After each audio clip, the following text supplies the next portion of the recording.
Have you ever closed your eyes and seen colors form on the back of your eyelids? Or lay your head to rest and there's a sound coming where there should be none? Why can't one dream with their eyes awake? Why is the darkness of the world so much more terrifying than the darkness behind our eyes? It's the unseen.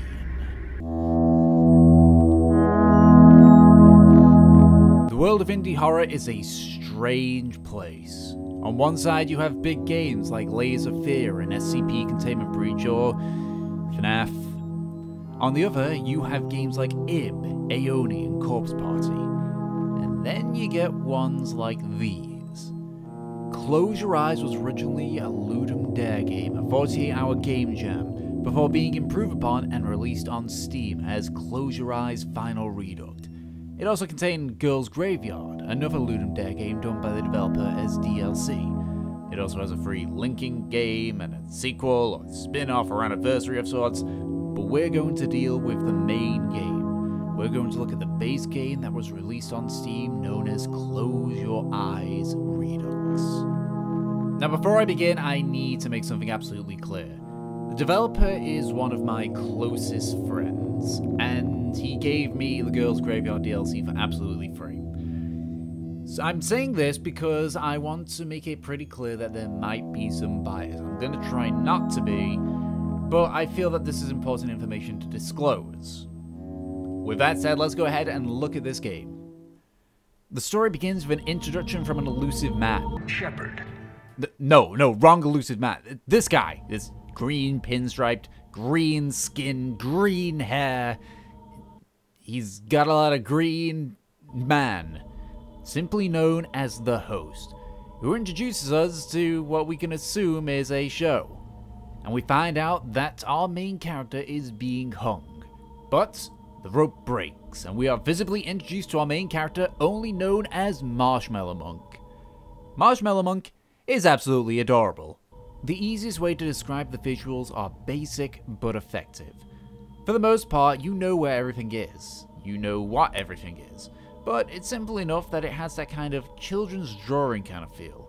Except the child is drawing about somebody getting hung and other really dark, twisted stuff.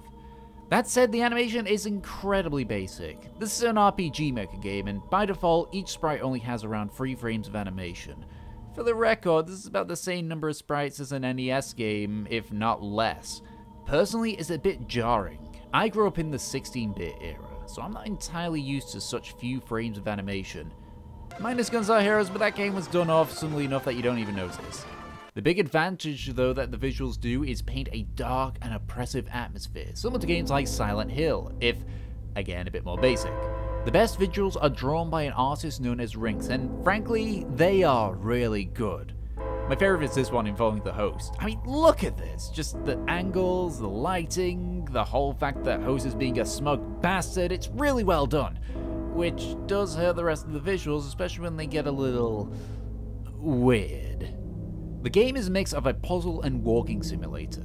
There aren't any enemies until right near the end, and you spend a majority of your time walking around solving puzzles that go from easy, mildly difficult, to and go from place to place to place, just enjoying the madness. Until you get to the mansion. This is one of the most tedious, annoying, and padded sections of the entire game. The idea is that you're meant to find these shadow people in the room, catch them, and kill them. But for one, they move about faster than you with no set pattern. There are tons of rooms with no real visual landmark, and in some cases, a few of them change rooms. Not to mention that in a lot of the rooms, it's really dark. And these shadow people are really dark. It's hard to see because it's really dark. And you have to do this so many times, and it gets so tedious. I get that this is clearly a Resident Evil tribute, but this just drags on so much. It'd be nice if there was actually a threat. That's what made Resident Evil's backtracking fine, because you had that constant threat of an enemy. But enemies don't happen until after that, and even then, it's just one enemy. If I had to say the strongest part of the game, it would definitely be the sound and music. Now, another disclaimer that I'm going to have to make is that I aided in making some of the music of this game. Well, kind of. I had basically given my friend some music tracks several years ago for a game that he scrapped with permission for him to use it, and he did get back to me asking if it was okay. I gave him the okay. So, when I'm talking about the sound of music, I'm specifically ignoring my own work. A large amount of the music is atmospheric, or ambient tracks. There's very few which are actual music tracks and are a mixture of self-made music and royalty-free music, I think. The ambience does work for the areas you're in, though, at least to me, it feels like it drags on a little bit. The sound effects also work, for the most part. Some of the effects, like the stabbing or the thumping, can feel a little off or lack impact, which really annoys me. For example, at the very beginning, you get hung, so you'd expect a large crash and a bunch of snapping, but instead, this is the sound effect that we get. It just sounded like somebody tripping on some stairs a little bit. Finally, there's the voice acting. It's 3 people, but it works. Especially the host. This guy sounds like a huge dick. You're a murderer. We all know it. What do you think you are? Could I be any more obnoxious?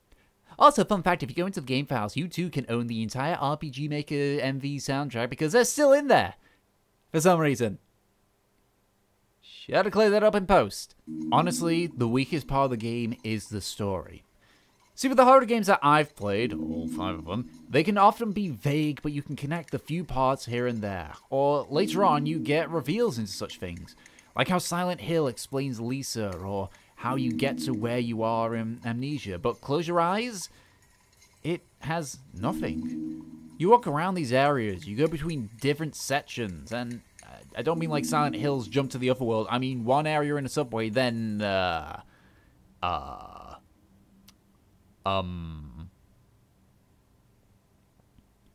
Look, I'm all for vagueness in games. Having everything given to you by a ton of exposition is not fun. But at the same time, I expect some answers by the end of it. In addition, there's these cutscenes involving Marshmallow Monk and some girl. You don't find out anything about it, they talk about stuff that doesn't make sense, so it's difficult to understand. And at no point, at least with the ending I got, does this ever get answered. Again, I'll mention Silent Hill showcasing the jump in between worlds effectively. The areas differ and can seem out of place, but you still recognize them and can acknowledge them. Close Your Eyes was more look of a, oh look, doesn't this area look fun? Or, oh look at it, wazzy tazzy Resident Evil tribute. I'm sorry, I really hate this place. Not to mention, we know nothing of this world or its people. Do we know anything about Marshmallow Monk? Well, he's apparently a murderer. Samuel? Yeah, apparently has a crush on Marshmallow Monk. Host?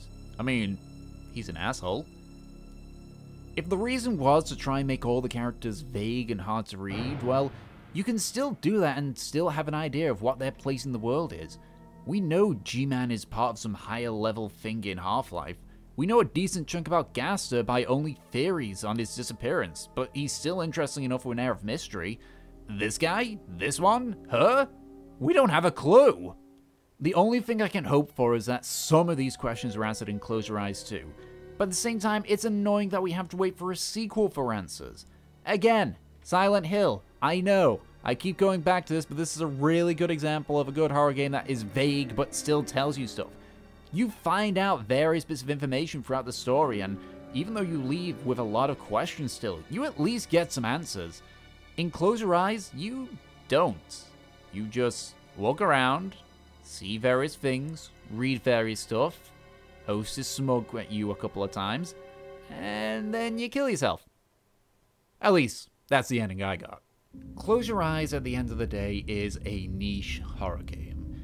It leaves out a lot of the bad stuff that are in the current horror games, but it also leaves out a lot of the good things in the old horror games. The game is more of a walking simulator than anything else, similar to The Park, except it's got a few puzzles handed in. Visually, it's very simple in terms of its animation and its graphical quality. In terms of its sound and its music, it's probably its strongest part, but even then, a lot of it is a hit and miss. And the story is arguably the weakest part of the entire game.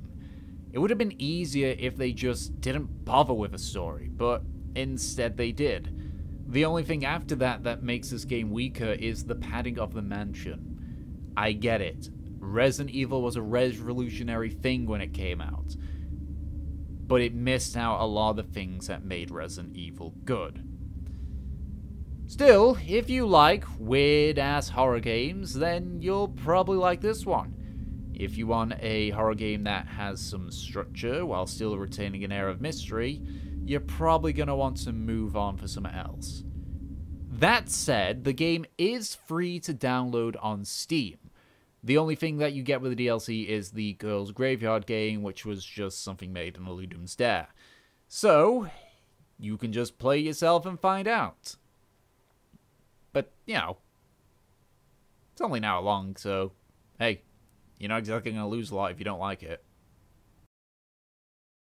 Hey guys, it's Sick here, and thank you for watching this review. So, I'm going to have to be a bit of a dick and ask if you guys can, like, give advice on what I should improve on this, because I want to do more of these, but I have, like, zero ability of, like, self-judging myself. Absolutely not. So, I'd like to hear what you guys think, like, what changes should be made and such.